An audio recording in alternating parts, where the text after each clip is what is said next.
Welcome back. To Immersive Reactions. And today we're going to be watching Die Hard behind the scenes. We're watching 3 videos on YouTube. The links to those videos will be in the description. If you want to, if you're on a PC, you can watch them along with us. I don't want to steal these people's content, but we do want to get more of an understanding of the behind the scenes for this movie. The link to our full reaction to this movie will be in the description as well. But let's get into it.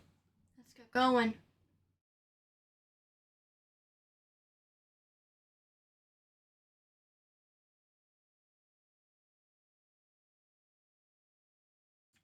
There's no doubt that Alan Rickman's Hans Gruber is one of the all-time greatest bad guys in a movie. Not only did he provide some epic one-liners, even stealing John McClane's saying, "Yippee-ki-yay," but he also gave us one of the most iconic moments from the film. Of course, we're talking about his dramatic fall that signified the end of his reign of terror.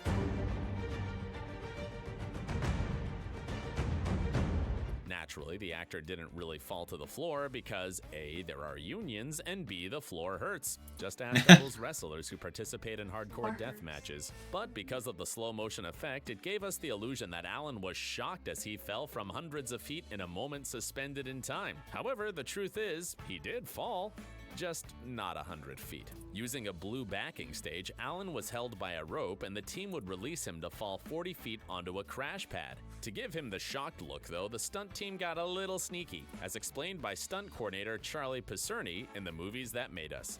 The team was supposed to release Alan on the count of 3, but they did it on the count of 1. Hence the look of absolute horror on his face. Yeah.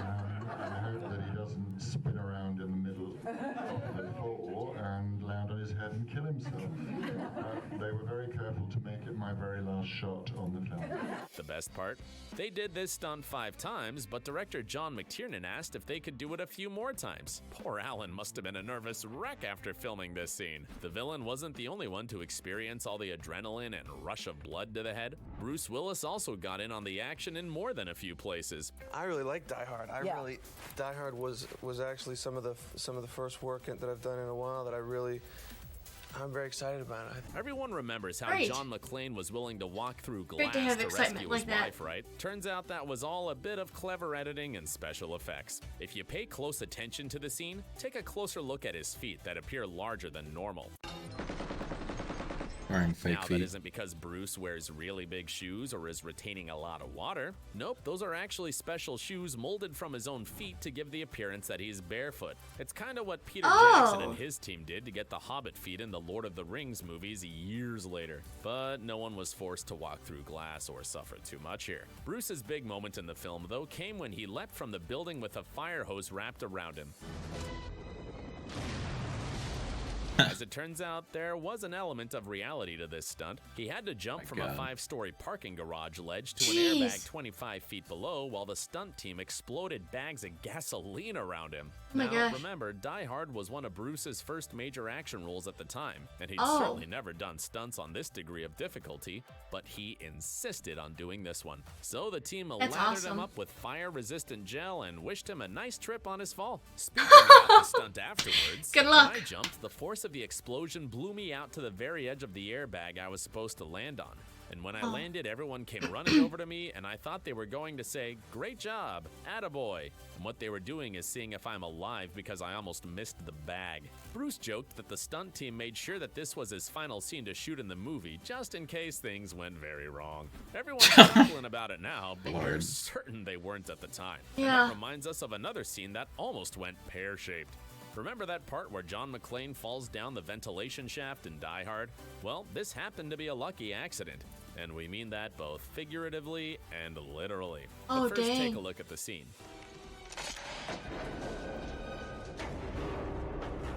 Doesn't look too intense, right?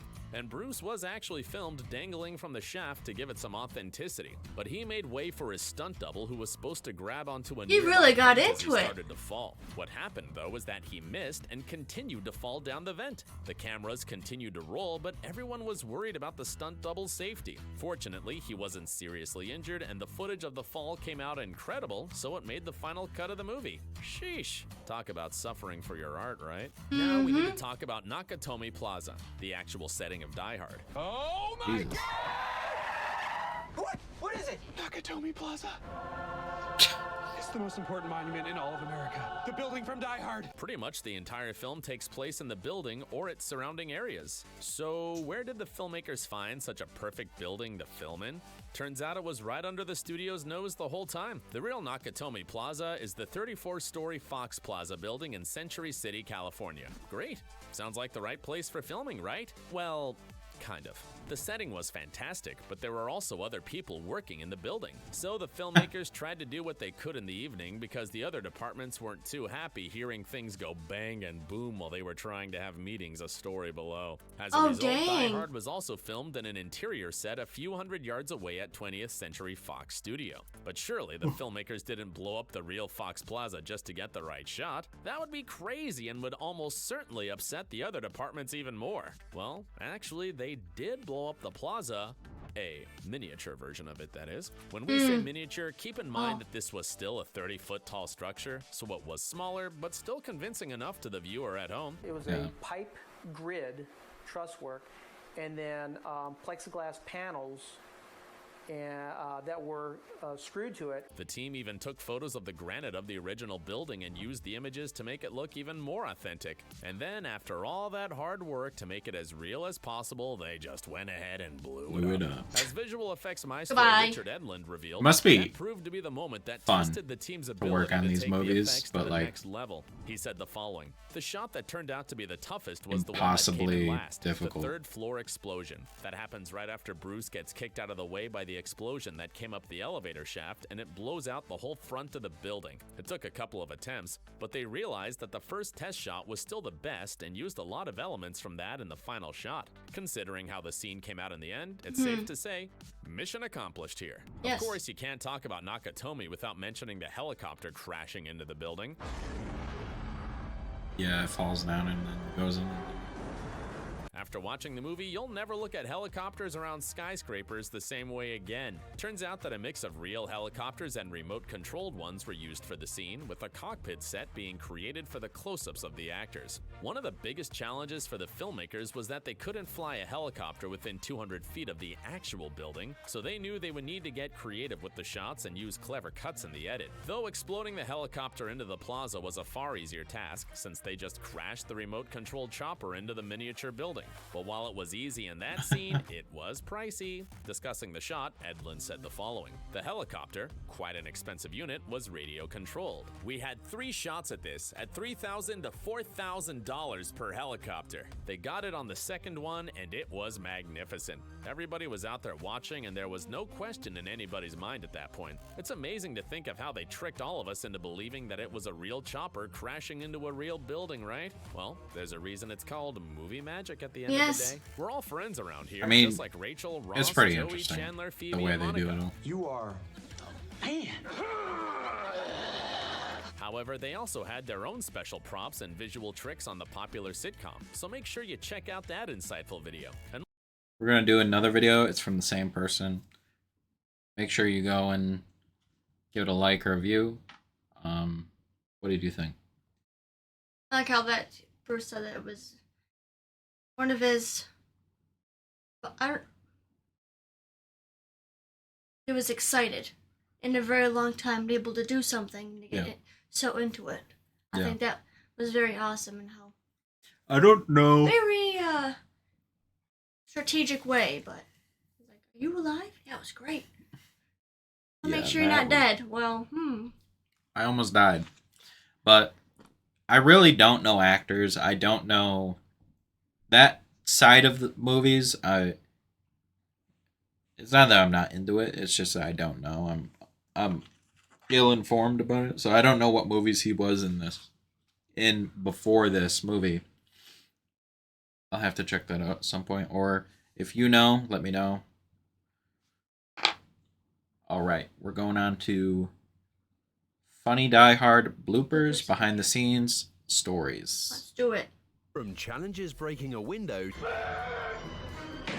to laughing uncontrollably,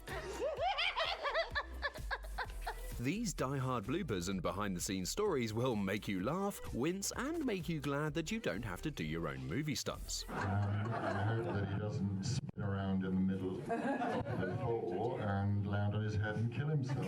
Alan Rickman wasn't exactly thrilled about having to do a life-threatening stunt for Hans Gruber's epic death scene, but the filmmakers managed to put his mind at ease. Or so he thought. Basically, director John McTiernan told Alan Rickman that he would be dropped 70 feet on a count of 3. But he was telling fibs. Yeah. The director had Alan released on the count of 2 so they could shock the actor. That's why Gruber looks so genuinely terrified as he plunges to his death. It definitely worked. Trust is gone. According to Rickman, the filmmakers made sure that it was the last shot he filmed for the movie. I wonder why they did that. Let's drop the actor. I hope that he doesn't spin around in the middle of the floor and land on his head and kill himself. Credit must be given to Rickman for stepping out of his comfort zone, though. Prior to Die Hard, the actor had no interest in making action movies, but he changed his mind after reading the intelligent script. But the experience was a nightmare for the Englishman. Not only did he have to perform a terrifying stunt, but he didn't like being around gunfire either. In fact, Rickman was known to flinch every time Hans fired his piece in the movie. Of course, the filmmakers couldn't have their main antagonist looking uncool, so they cut around Rickman's scared reactions every time Hans popped someone. Wow, that's a lot. Wow. Okay. Now, picture this. You're a terrorist who's about to carry out an ambitious robbery. You've been instructed to look super intimidating because you'll be taking hostages and probably getting into lots of trouble. The last thing you want to do is make people think you're blind. So maybe avoid walking into door frames like Hans Gruber's goon did during Die Hard's opening scenes, huh? Of course, it's possible that this dude was so tough that he walked through the wall like Juggernaut in X-Men: The Last Stand. But these bad guys were too prone to goofs for us to believe that for a second. I mean, have you noticed how they can't even speak their own language properly? Anyone who isn't fluent in German probably can't tell the difference. But it turns out that Gruber's gun-toting homies were talking complete gibberish to each other. And whenever they did use proper German words, they didn't make any logical sense. Hey, Bruder. Moment. I wonder if, like, this movie is dubbed over in German, and then, like, they actually had to, like, come up with something for them to say in German. Or, like, it'd be even funnier if instead of speaking German, they were, like, speaking American and speaking just bad English. Speaking American. Speaking English. Anyway. The screenwriters didn't think American audiences would notice, and to avoid offending actual German people, the terrorists were described as being from Europe in the German release of the movie. The filmmakers did add some authentic German dialogue for Die Hard's home media release, though, making everyone happy as a result.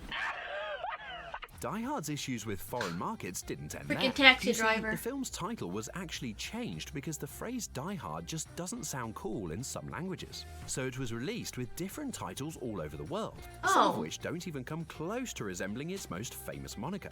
Here are some fun examples. In Spain, the movie was released The Crystal Jungle. Poland had similar ideas to Spain, as they called it The Glass. Not even...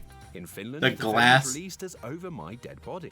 The Russian market, meanwhile, seemed to embrace the Christmas vibes more than any other region, as it was rechristened as A Tough Nut to Crack. That's basically the same as the Nutcracker, but way more badass. What's even more surprising is that no region decided to call it Nothing Lasts Forever, which is the name of the novel Die Hard is based on. Still, I'm sure the actors were more interested in speaking That's so weird. than putting their lives at risk. Some of the cast and crew members didn't have that luxury. Does that happen a lot? Put my life on the line for you, pal. John McClane's daring escape down the elevator shaft almost resulted in one stuntman being seriously injured.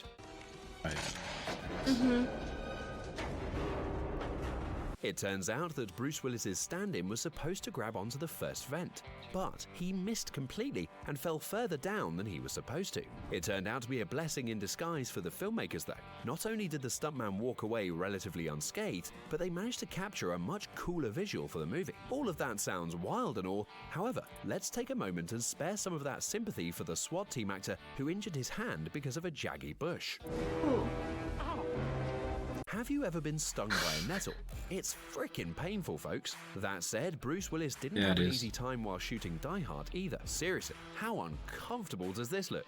Come out to the coast, we'll get together, have a few laughs. Now just imagine how tough it was for Bruce to film that scene in real life. In fact, there's no need to imagine it. Here's a behind-the-scenes clip of the great man in action suffering for his art. Yes, I'm ready. Could you slap your hands? Speed. Mark. The suffering didn't end there either. I don't know if you noticed, but a lot of people get shot in Die Hard. But did you know that the gun battles gave Bruce Willis a permanent hearing impairment? It's true. Director John McTiernan wanted to make the gunshots seem more realistic, so he had the production crew rig the blanks. Oh, that's a big extra thing. loud. Unfortunately, it wasn't practical during this scene. The space was far too cramped for such loud noises. Loud noises!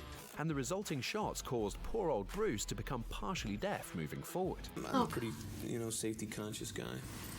Were you always? No. Like in Kearney Point, were you always like a... No, I almost killed myself a lot of times down there. On the bright side though, Bruce didn't get shot in the face with blanks over and over again. The same can't be said for the actor who played the desk clerk in the plaza.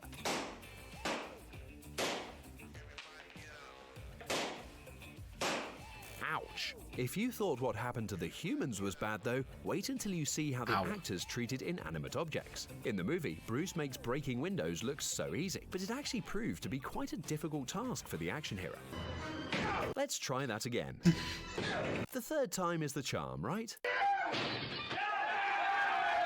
They all stand, yay, finally! Not every blooper and behind-the-scenes moment was painful. Heck, Bruce Willis was actually a bit joke. That's actually in the movie, I think, too. If he wrote the script, John would have been a big old goofball as well. Take this scene, for example. Oh, you stupid motherfuckers! No!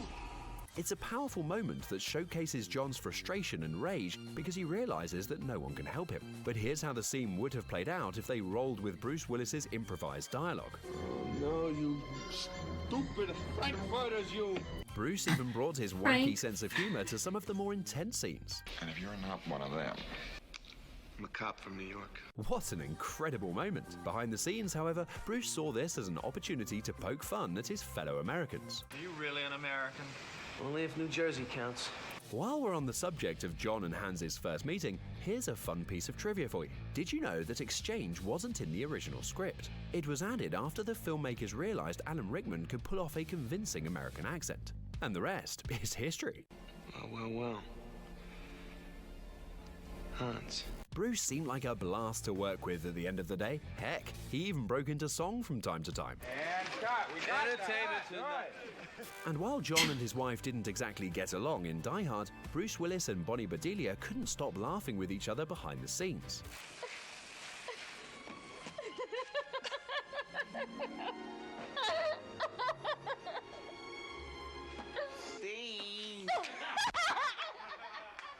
Way to ruin an emotional moment, guys. Get your game faces on and try that again.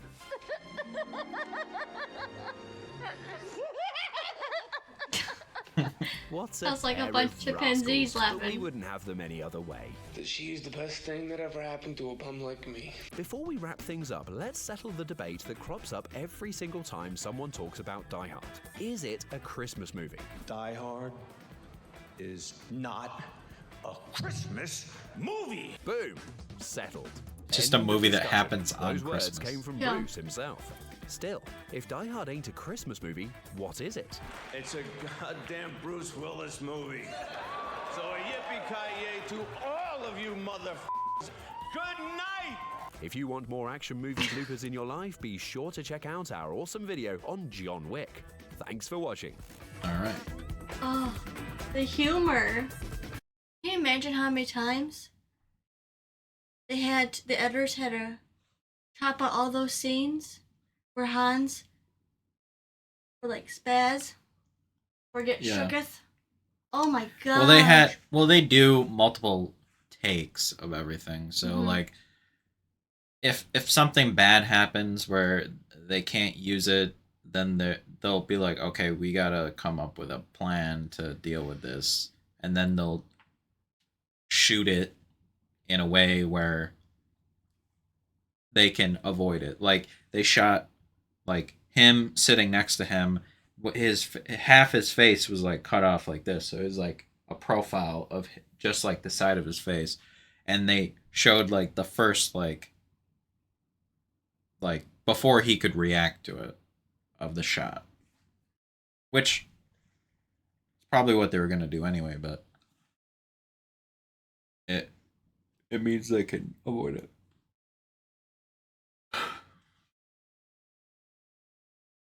If they did the ending scene with Hans falling out,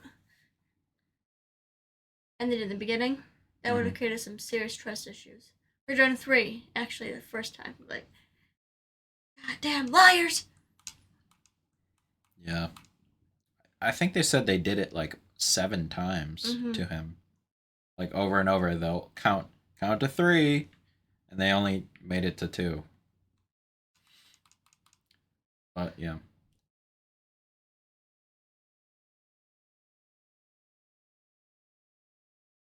Yeah, it's a good movie. Even he said, it's not a Christmas movie. It's a movie that happens on Christmas. It's Christmas Eve, and then by the time the movie ends, it's Christmas Day. But I'm not gonna do the last video. I think it's gonna just hit on the same points again. We kind of like hit over the same points multiple times, but each video had its own unique stuff in it. So tell us what you think about Die Hard. Tell us what you think about all of the different names that they came up with. That's ridiculous. I some of the names don't make any sense at all. But besides that, thank you for watching Immersive Reactions. Until next time.